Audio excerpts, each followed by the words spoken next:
Today we'll start second chapter of Science 2, Life Processes in Living Organism, Part 1. Living organism म्हणजे सजीव and life process. Life process means the process which are essential for an organism to sustain. जिवंत राहण्यासाठी ज्या क्रिया, ज्या process आवश्यक असतात त्यांना म्हणतो आपण life process. Various organ system continuously performing their function in the human body. आपल्या बॉडीमध्ये ऑर्गन्स आणि ऑर्गन सिस्टीम कंटिन्युअसली काम करत असतात. जसं digestive system, respiratory system, circulatory system, excretory system, nervous system, अशा there are number of systems. These systems continuously work in our body. When we eat food, digestive system starts working. When we breathe, respiratory system works. Transportation, circulatory system works. To remove the waste material from the body, excretory system works. And to control all these systems, nervous system works. So all these systems works, and reproductive system. So these systems continuously perform their function in the human body. Internal and external organs perform their function independently, but there is a coordination between them. Internal organs आणि external organs दोन्हीही functions करतात आणि तेही independently म्हणजे स्वतंत्रपणे. But there is a coordination between them, पण त्यांच्यामध्ये coordination आहे. Wien this systems work, they have coordination between them. For functioning all organism need energy. या फंक्शनिंगसाठी आपल्याला एनर्जीची आवश्यकता असते. रिस्पिरेशन करायची आहे, एनर्जी पाहिजे. रिस्पिरेशन प्रोसेसमधून एनर्जी तयार होते, but to perform respiration we need energy. For digestion, for circulation, for excretion, for whatever the processes that are carried out in our body, we need energy for their functioning. जेवढ्या काही system, जेवढ्या काही संस्था आपल्या शरीरामध्ये काम करतात, त्या सर्वांना कार्यरत ठेवण्यासाठी, त्यांना फंक्शनल ठेवण्यासाठी आपल्याला एनर्जीची आवश्यकता असते.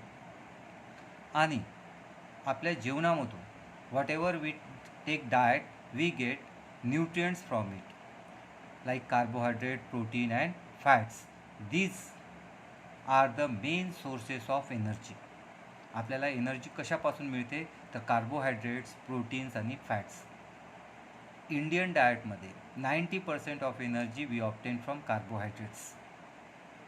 जेव्हा आपली एनर्जी कार्बोहायड्रेट्स संपून जातात, then proteins we get energy from proteins and lipids. म्हणजे सर्वात जास्त प्रमाणात जर आपल्याला एनर्जी मिळत असेल तर ती आहे कार्बोहायड्रेट्सपासून, प्रोटीन्सपासून आणि लिपिड्सपासून. पण सर्वात जास्त आपल्या आहारामध्ये, आपल्या डाएटमध्ये आपण कार्बोहायड्रेटचा वापर करतो. या तिघांनाही, हे तीनही म्हणजे कार्बोहायड्रेट, प्रोटीन्स आणि fats are the main source of energy. Energy for energy production. आपल्या शरीरामध्ये एनर्जी तयार करायची आहे, आणि त्यासाठी आपल्याला काय पाहिजे तर सर्वात पहिले आपल्याला पाहिजे food stuff. But food stuff only from food stuff we cannot get energy. Along with food stuff we need oxygen. म्हणजे एनर्जी प्रोडक्शनसाठी फक्त फूड स्टफ हे पुरेसं नाही आहे. फूड स्टफपासून एनर्जी मिळते, पण या फूड स्टफपासून एनर्जी मिळवण्यासाठी आपल्याला ऑक्सिजनचीही आवश्यकता असते. Means for energy production we need food stuff and oxygen. This food stuff, whatever we eat, it contains complex material or complex compound. These compounds are converted into simpler substances. Foodstuffs are water insoluble substances. These insoluble substances are converted into water soluble substances. This process is called digestion. आपण जे काही जेवण करतो ते पदार्थ पाण्यात विरघळत नाही. असे न विरघळणाऱ्या पदार्थांचं पाण्यामध्ये विरघळणाऱ्या पदार्थात रूपांतर करणे, कन्वर्शन करणे, यालाच आपण डायजेशन म्हणतो. म्हणजे कार्बोहायड्रेट असेल तर त्याचं कन्वर्शन ग्लुकोजमध्ये, प्रोटीन असेल तर त्याचं अमिनो ॲसिडमध्ये, आणि फॅट्स असेल तर त्यांचं फॅटी ॲसिड्समध्ये. या प्रोसेसला म्हणतो आपण डायजेशन. आता हे डायजेशन झालं. आपल्याला ऑक्सिजन कोणत्या प्रोसेसमधून मिळते? रिस्पिरेशन. आपण when we breathe we take oxygen in and gives out carbon dioxide, so we get oxygen. Now this food stuff म्हणजे digested food and oxygen is carried to the different parts of the body through circulatory system. आता हे जे digested food आहे, glucose, proteins, amino acids, fatty acids along with oxygen, these all are carried or transported to the cells, organs, cells through circulatory system, and then this in the cell the food, digested food is oxidized with the help of oxygen and then energy is generated. आता हे जे food आपण घेतलं digested food आहे या फूडचं oxidation होते. Oxidation ऑक्सिजनच्या मदतीने होते आणि मग आपल्याला एनर्जी तयार होते, आपल्या बॉडीमध्ये एनर्जी तयार होते. म्हणजे एनर्जी प्रोडक्शनसाठी किती सिस्टीममध्ये कोऑर्डिनेशन आहे? तर डायजेस्टिव्ह सिस्टीम, रिस्पिरेटरी सिस्टीम आणि सर्क्युलेटरी सिस्टीम हे तीनही सिस्टीम एकत्रपणे काम करतात, तेव्हा आपल्या बॉडीमध्ये एनर्जी प्रोड्यूस केली जाते. म्हणजे though the systems are separate but they work in coordination. जरी ह्या सिस्टीम स्वतंत्र आहे, डायजेस्टिव्ह सिस्टीम वेगळी आहे, सर्क्युलेटरी सिस्टीम सेपरेट आहे, पण दे work in a coordination and this coordination is made by the central nervous system. आणि हे जे या सर्व सिस्टीमचं जे कोऑर्डिनेशन आहे हे कोण घडवून आणते? ते याला आपण कंट्रोल सिस्टीम म्हणतो. तर हे या सगळ्यांवर नियंत्रण कंट्रोल सिस्टीमचं असते. These are all coordinated by the central और control system. All living organisms requires energy. सर्व लिव्हिंग ऑर्गॅनिझम्सला एनर्जीची आवश्यकता असते. Then may be animals, plants, microorganisms, insects, all living organisms requires energy. Among these, plants prepare their own food. Plants synthesize their own food, so we call them autotrophs. Plants are the source of food for other organisms. Plants हे स्वतःचं अन्न स्वतः तयार करतात, त्यांना आपण autotrophs म्हणजे स्वयंपोषी म्हणतो. Plants are the main source of food. Plants हा मुख्य स्रोत आहे सर्वांसाठी, सर्व ऑर्गॅनिझमसाठी फूडचा स्रोत म्हणजे सोर्स आहे plant. Plants prepare their food as they have chlorophyll in their cell. प्लांटच्या सेल्समध्ये क्लोरोफिल असल्यामुळे ते फूड तयार करू शकतात by the process of photosynthesis. Whatever the food plants made or synthesized by the process of photosynthesis, some of the food is utilized by the plant itself. त्याच्यातलं काही जे फूड आहे, जे प्लांट्सनी फूड तयार केलेलं आहे त्यापैकी काही फूड हे प्लांट स्वतः वापरतात. कारण की प्लांटसुद्धा लिव्हिंग ऑर्गॅनिझम आहे, त्यांनासुद्धा फूडची आवश्यकता असते. They also need food, so they utilise the food which is prepared by themselves. And rest of the food, the remaining food is stored in the fruits, leaves, stem, roots, etc. Plant स्वतः food तयार करतात, त्यापैकी काही food ते स्वतः वापरतात त्यांच्या फंक्शनिंगसाठी, आणि उरलेलं जे फूड आहे, रिमेनिंग फूड आहे, ते प्लांट्स आपल्या पार्ट्समध्ये, व्हेजिटेटिव्ह पार्ट्समध्ये ते स्टोअर करून ठेवतात. जसे फ्रूट्स आहे, लीव्स आहे, स्टेम आहे, रूट आहे. या सगळ्यांमधून या root, stem, leaf, these are the food for the other organisms. आता हे जे प्लांटची रूट्स, फ्रूट्स आहे, लीफ आहे, स्टेम आहे, रूट आहे, this is the food or source of food for the other living organism. Because this fruit, stem, these parts contains nutrients in them. या फूडमध्ये यांच्यामधून जे आपल्याला फूड मिळते, या फूडमधून आपल्याला काय मिळते तर nutrients. We get nutrients from the food such as carbohydrate, fats, proteins, vitamins and minerals. 1 gram carbohydrate gives 4 kilocalorie energy. 1 gram protein also gives 4 kilocalorie energy, and 1 gram of fats gives 9 kilocalorie. Means fats are the richest source of energy. 1 gram कार्बोहायड्रेटपासून आपल्याला 4 kilo calorie energy मिळते. 1 gram प्रोटीनपासून सुद्धा आपल्याला 4 kilo calorie energy मिळते. पण 1 gram फॅटपासून आपल्याला 9 kilo calorie energy मिळते. म्हणजे सर्वात जास्त एनर्जी आपल्याला कशापासून मिळते तर आहे fats. Living organism and energy production.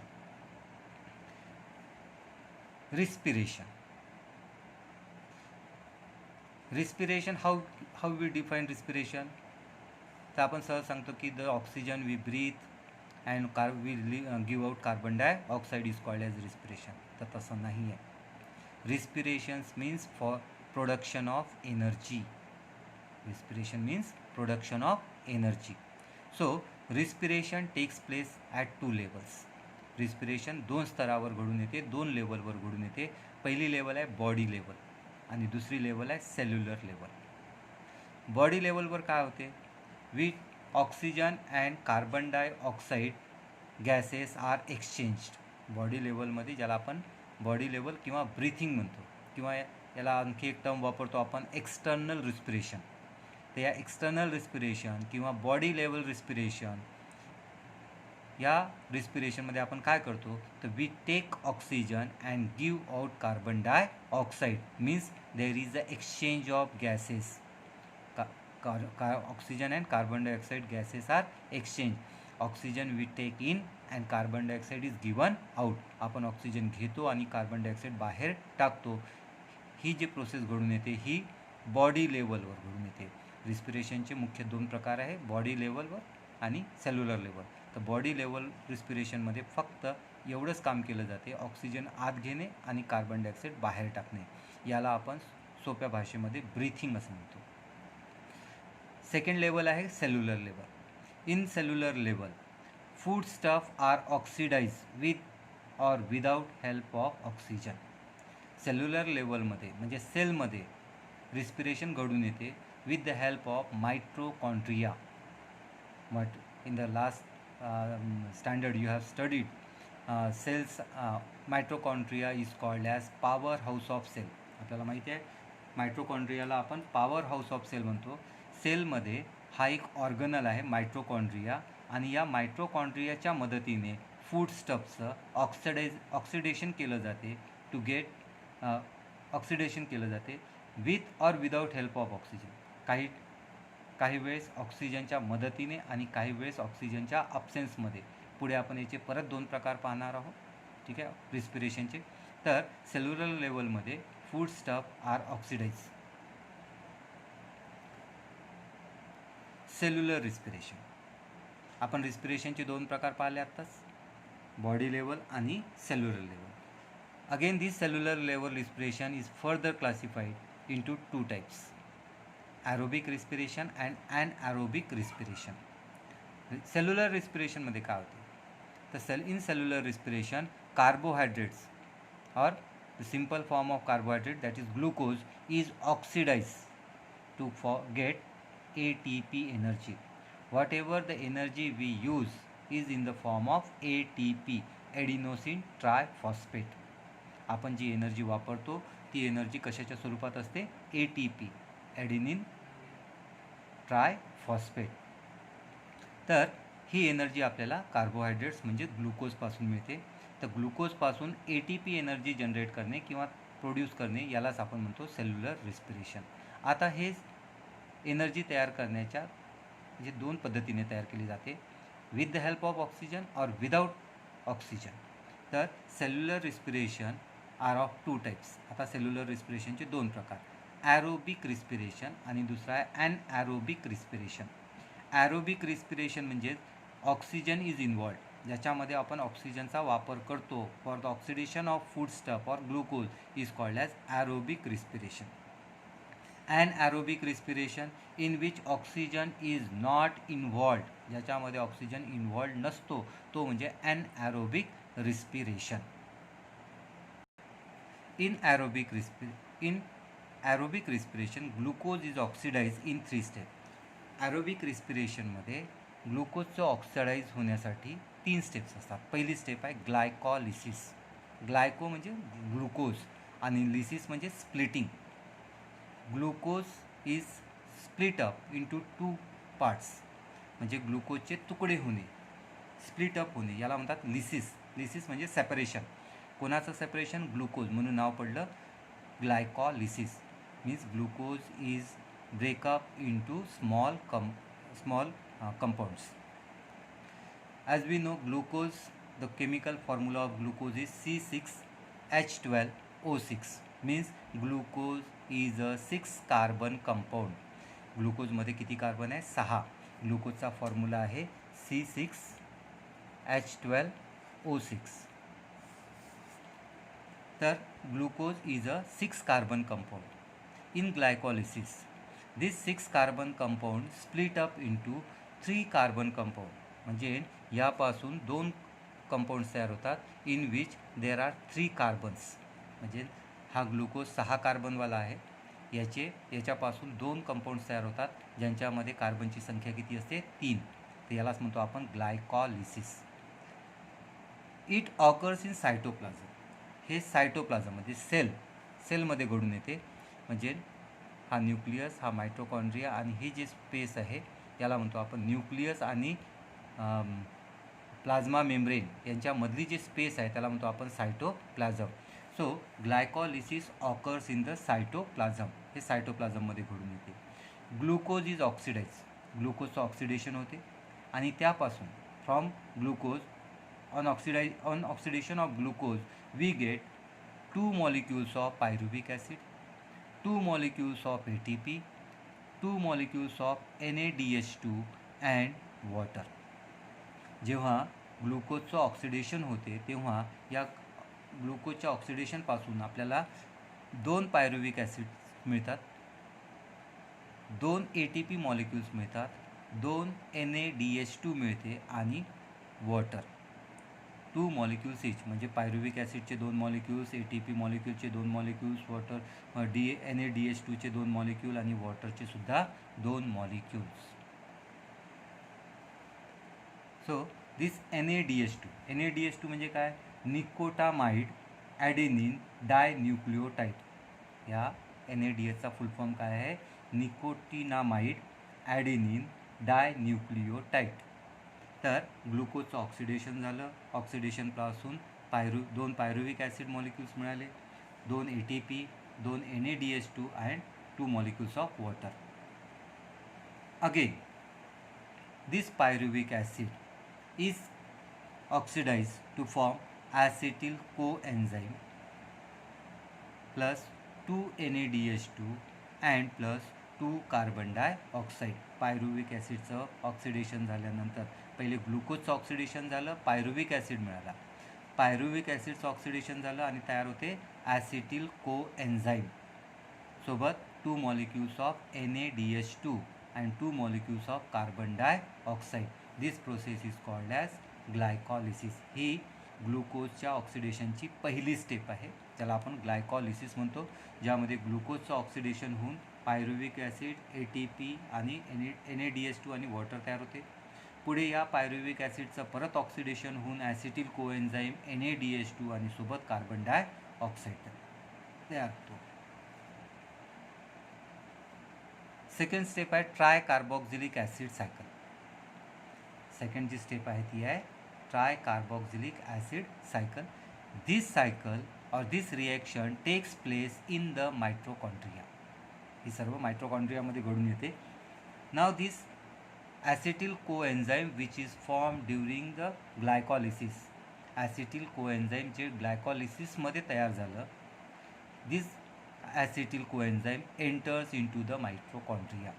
आता हे ॲसिटिल कोएन्झाईम मायट्रोकॉन्ड्रियामध्ये प्रवेश करते.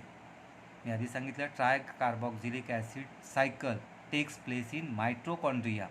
तर त्याआधी पहिल्या स्टेपमध्ये जे ॲसिटिल कोएन्झाईम तयार झालं होतं, दिस acetyl कोएन्झाईम now enters in the mitochondria, and in mitochondria it get oxidized in a cyclic chain reaction. Cyclic chain रिॲक्शनच्या पद्धतीने या ॲसिटिल कोएन्झाईमचं ऑक्सिडेशन होते, ज्याला आपण क्रेब सायकल म्हणतो. आणि मग या ॲसिटिल कोएन्झाईमपासून तयार होते कार्बन डायऑक्साईड, वॉटर, NaDH2 आणि FADH2. आताच आपण सांगितलं NaDH2चा फुल फॉर्म निकोटिनामाइड ॲडेनिन डायन्यूक्लियोटाइड आणि FADH2चा फुल फॉर्म आहे फॅल्विन ॲडेनिन डायन्यूक्लियोटाइड. तर ॲसिटिल कोएन्झाईमचं ऑक्सिडेशन होते. हे ऑक्सिडेशन सायक्लिक चेन पद्धतीने रिॲक्शननी घडून येते, याला क्रेब सायकल म्हणतात. आणि मग या ॲसिटिल कोएन्झाईमपासून तयार होते कार्बन डायऑक्साईड, वॉटर, NaDH2 आणि FADH2. थर्ड स्टेप आहे इलेक्ट्रॉन ट्रान्सफर चेन रिॲक्शन. म्हणजे ग्लुकोजचं ऑक्सिडेशन होण्याच्या 3 स्टेप. तर पहिली स्टेप होती ग्लायकॉलिसिस, दुसरी स्टेप होती आपली ट्रायकार्बॉक्झिलिक ॲसिड सायकल, आणि तिसरी जी स्टेप आहे ती आहे इलेक्ट्रॉन ट्रान्सफर चेन रिॲक्शन. आतापर्यंत जेवढे काही NaDH2 आणि FADH2 तयार झाले, number of NaDH2 and FADH2 produce or form during the glycolysis and tricarboxylic acid reaction or acid cycle, they all take participate in electron transfer chain reaction. जेवढे काही आतापर्यंत NaDH2 आणि FADH2 तयार झाले, आता हे सर्व या इलेक्ट्रॉन ट्रान्सफर चेन रिॲक्शनमध्ये पार्टिसिपेट करतात. एका NaDH2 पासून from 1 NaDH2 molecule we get 3 molecules of ATP. एक NaDH2 पासून आपल्याला किती मॉलिक्यूल्स मिळतात ATPचे? 3 मॉलिक्यूल्स ऑफ ATP. आणि एक FADH2 पासून आपल्याला मिळते 2 molecules of ATP. In this electron transfer chain reaction, this also reaction takes place inside the mitochondria. ही सुद्धा रिॲक्शन मायट्रोकॉन्ड्रियामध्येच घडून येते. प्रत्येक जेवढे असेल, म्हणजे आता 10 असेल तर 10 पासून 30 होईल. तर प्रत्येक NaDH2 पासून 3 मॉलिक्यूल आणि 3 मॉलिक्यूल मिळतात ATPचे, आणि प्रत्येक FADH2 पासून 2 मॉलिक्यूल्स मिळतात ATPचे. This reaction is operated in the mitochondria only. हे सर्व रिॲक्शन मायट्रोकॉन्ड्रियामध्येच घडून येते. When glucose is completely oxide. बरेचदा असं होते की आपण कधी जेवण करत नाही, उपवास करतो, किंवा कधी आपण रोजपेक्षा जास्त काम करतो. या कंडिशनमध्ये काय होते की जेव्हा आपल्या शरीरातला ग्लुकोज पूर्णपणे कम्प्लिटली ऑक्सिडाईज झालेला आहे, आता आपल्या शरीरामध्ये there is no glucose available.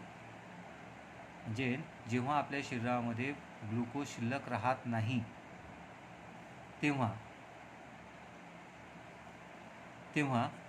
आपल्या शरीरामध्ये कार्बोहायड्रेट्स नाही आहे, तेव्हा मग आपण कशाचा वापर करतो? तर तेव्हा आपण एनर्जी लिपिड्स आणि प्रोटीनपासून मिळवतो. म्हणजेच फॅट्स आणि प्रोटीनपासून एनर्जी जनरेट करतो. जेव्हा कार्बोहायड्रेटचं अमाऊंट इनसफिशियंट अमाऊंटमध्ये असेल, किंवा पूर्णपणे त्याला आपण ऑक्सिडाईज करून टाकलेलं असेल, ठीक आहे, तर सर्वात पहिले या लिपिड्सपासून एनर्जी मिळवत असताना किंवा प्रोटीनपासून एनर्जी मिळत असताना काय होते? तर फर्स्ट लिपिड्स म्हणजे fats get converted into fatty acids. फॅटचं डायजेशन होते आणि या फॅटचं कन्वर्शन फॅटी ॲसिडमध्ये होते. This fatty acid directly converted into acetyl coenzyme. म्हणजे इथे ग्लायकॉलिसिस होत नाही, डायरेक्ट या fatty acids are transform into acetyl coenzyme, and acetyl coenzyme from acetyl coenzyme with the help of Krebs cycle we produce energy. म्हणजे लिपिड्सपासून energy मिळवण्यासाठी, फॅट्सपासून energy मिळवण्यासाठी काय करतो? तर फॅट्स लिपिडचं कन्वर्शन फॅटी ॲसिडमध्ये होते. Fatty acids are converted into acetyl coenzyme, आणि मग या ॲसिटिल कोएन्झाईमचं ट्रायकार्बॉक्झिलिक चेन रिॲक्शन ज्याला म्हणतो आपण, क्रेब सायकल घडून येते, आणि मग त्याच्यापासून एनर्जी जनरेट होते. प्रोटीनपासून एनर्जी मिळवत असताना protein is converted into amino acid. मग या amino acid is further converted into acetyl coenzyme. Acetyl coenzyme participate in the Krebs cycle and energy is produced. Here we have process of energy production through aerobic respiration. जेव्हा when respiration takes place in presence of oxygen or during respiration oxygen is involved, that respiration is called as aerobic respiration. ज्या रिस्पिरेशनच्या वेळेस oxygen participate करते किंवा oxygen involved असतो त्याला म्हणतो आपण aerobic respiration. तर lipids, carbohydrates and proteins, these are the main source of energy. Lipids म्हणजेच फॅट्स, कार्बोहायड्रेट्स आणि प्रोटीन्स हे मुख्य स्रोत आहे एनर्जीचे, मेन सोर्सेस आहे. कार्बोहायड्रेटचं ऑक्सिडेशन होत असताना त्याला एक लंबी चेन रिॲक्शन घडून येते. पहिले कार्बोहायड्रेटचं ग्लायकॉलिसिस होते, ग्लायकॉलिसिस होऊन पायरुविक ॲसिड तयार होते, पायरुविक ॲसिडपासून ॲसिटिल कोएन्झाईम तयार होते, ॲसिटिल कोएन्झाईमची क्रेब सायकल रिॲक्शन घडून येते आणि मग त्याच्यापासून कार्बन डायऑक्साईड, वॉटर आणि एनर्जी तयार होते. एका ग्लुकोज मॉलिक्यूलपासून from 1 glucose we get 38 ATP of energy. एका ग्लुकोज मॉलिक्यूलपासून आपल्याला किती एनर्जी मिळते? 38 ATP. त्याचप्रमाणे प्रोटीनपासून जेव्हा आपण energy, when we get energy from lipids और from fats, the fats get converted into fatty acid get converted into acetyl coenzyme, then Krebs cycle and then energy. Like that of protein get converted into amino acid get converted into acetyl coenzyme, then Krebs cycle and then energy. So this is how energy is produced during aerobic respiration. This is anaerobic respiration in the living organism. Anaerobic respiration, the respiration takes place in absence of oxygen or in the respiration in which oxygen is not involved. So ग्लुकोजचं ग्लायकॉलिसिस नंतर pyruvic ॲसिडचं fermentation. आता इथे acetyl coenzyme तयार होत नाही, तर या pyruvic ॲसिडचं फर्मेंटेशन होते आणि या फर्मेंटेशनमधून वेगवेगळे प्रोडक्ट्स तयार होतात, जसे व्हिनिगर आहे, विटॅमिन्स आहे, etcetera. And these are carried out by various microbes. हे जे ॲनारोबिक रिस्पिरेशन आहे हे कोण घडवून आणतात? Micro organisms. तर मायक्रो ऑर्गॅनिझम ग्लुकोजचं पहिले ग्लायकॉलिसिस होते, ग्लायकॉलिसिसचं मग पुढे जाऊन पायरुविक ॲसिडमध्ये कन्वर्ट होते, पायरुविक ॲसिडचं फर्मेंटेशन होते, फर्मेंटेशन झाल्यानंतर वेगवेगळे प्रोडक्ट्स, व्हिनिगर, विटॅमिन्स वगैरे तयार होतात. And this is carried out by various microbes. वेगवेगळे मायक्रो ऑर्गॅनिझम ॲनारोबिक रिस्पिरेशन घडून आणतात. त्याचप्रमाणे ग्लायकॉलिसिसचं पायरुविक ॲसिड फर्मेंटेशन आणि मग त्याच्यापासून अल्कोहोल तयार होते. But this is carried out bye east काय करतात? ग्लुकोजचं ग्लायकॉलिसिस होते, ग्लायकॉलिसचं पायरुविक ॲसिड होते आणि फर्मेंटेशन घडून कोण आणते? तर ईस्ट. जेव्हा ईस्ट फर्मेंटेशन घडून आणते तेव्हा प्रोडक्ट तयार होतो alcohol. Alcohol is form when yeast ferment take part in the fermentation. तिसरा प्रकार आहे ग्लुकोजचं ग्लायकॉलिसिसपासून pyruvic acid. After pyruvic acid it get fermentation into lactic acid. This happens in the erythrocyte muscle cell. म्हणजे जेव्हा आपण खूप हार्डवर्क करतो तेव्हा आपल्या मसल्सला पाहिजे तितका ऑक्सिजन सप्लाय न मिळाल्यामुळे आपल्या मसल्समध्ये लॅक्टिक ॲसिड तयार होते. तर लॅक्टिक ॲसिड कशी तयार होते? तर ग्लुकोजचं ग्लायकॉलिसिस होते, पायरुविक ॲसिड होते, पण पायरुविक ॲसिडचं फर्मेंटेशन होऊन लॅक्टिक ॲसिड तयार होते, ज्याच्यामुळे आपल्या बॉडी मसल्समध्ये क्रॅम्प्स येतात. It takes place. This lactic acid is form in erythrocytes and muscle cells.